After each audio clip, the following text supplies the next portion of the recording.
Assalomu alaykum hammaga. Mana Toshkent aeroportida bugun juda kuni issiq. Boshga oq shapka kiyish majburiy. Kepka yoki shapka bir narsa kiyib yurish majburiy.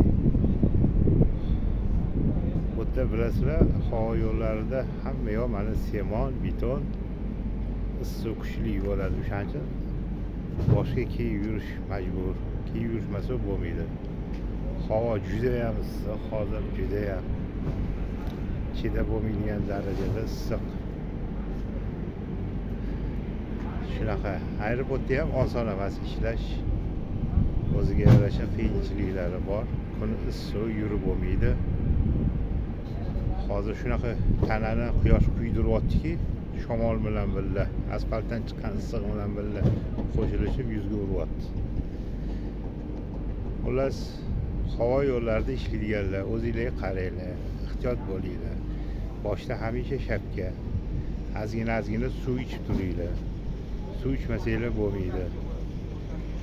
Tan joninglar sog' bo'lsa, umringlar uzun bo'lsa hammanglar.